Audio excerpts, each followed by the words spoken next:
दोस्तों on February 25, 2022 imagine being pulled समुंदर के अंदर एक 30 इंच डायमीटर पाइपलाइन के अंदर, वो भी जिधर बस अंधेरा और ऑयल हो, जहां बॉडी मूवमेंट तो छोड़िए सांस लेना भी बिल्कुल रिस्ट्रिक्टेड हो और जिधर विजिबिलिटी का कोई वजूद ही ना हो, जिसको सुनकर और सोचकर सफोकेशन महसूस हो। वहां 25 फरवरी 2022 के दिन एक लम्हे में 5 इंसान इस क्लैस्ट्रोफोबिक पाइप के अंदर फंस गए थे, जिसमें से एक शख्स जिंदा बच पाया और सारी आप बीती दुनिया को बताया।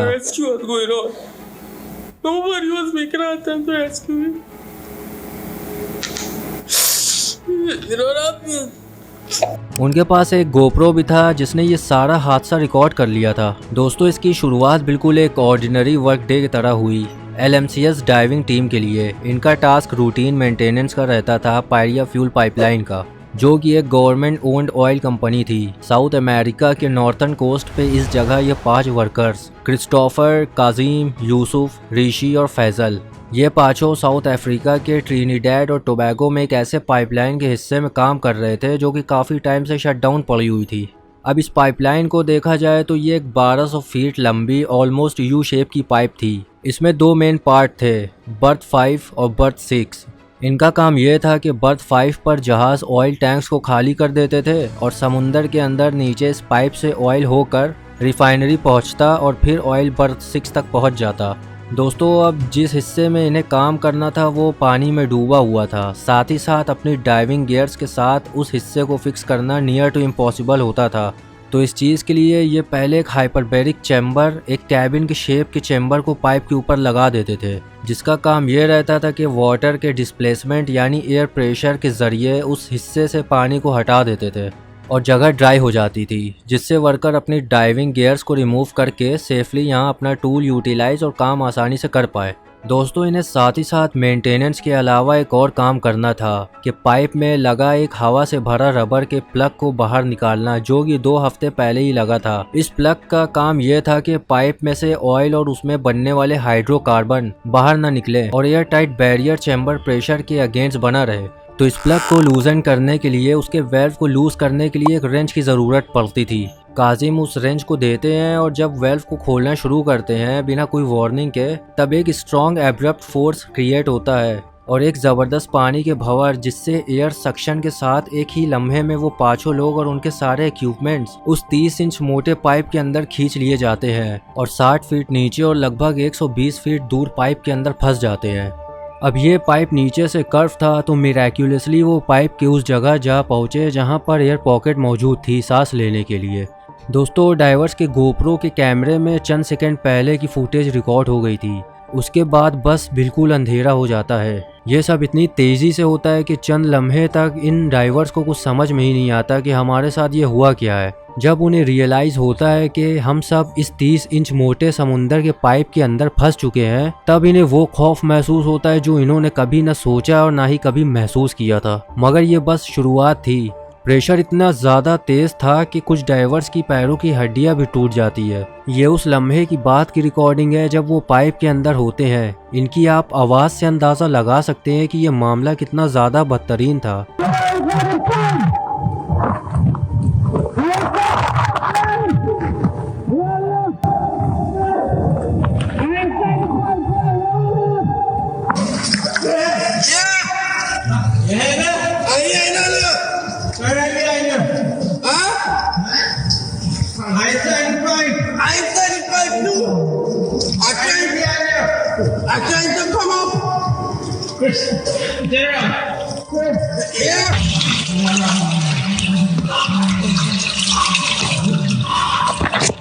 Chris Budram, the lone survivor, described the unthinkable moment of being sucked into an oil pipeline.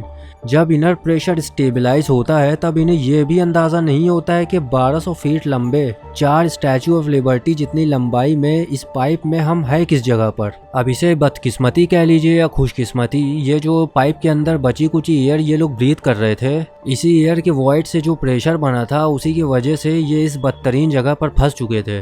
Technically pipe के अंदर टोटल 1200 बैरल ऑयल होना चाहिए था, मगर उससे कम था और इसी वजह से पाइप में लो डेंसिटी एयर थी। जब उन्होंने प्लग निकाला तब हाई डेंसिटी वाली एयर जो कैबिन में मौजूद थी वो लो डेंसिटी वाली एयर में चली गई जिसके प्रेशर से ये टॉर्नेडो क्रिएट हुआ और अपने अंदर निगल लिया सबको। अब इन्होंने एक दूसरे का नाम लेकर कंफर्म किया कि इनमें से जिंदा कौन है और कौन किस जगह पर है। तब उस अंधेरे और तंग जगह में से सब ने अपनी जिंदा होने की आवाज़ दी।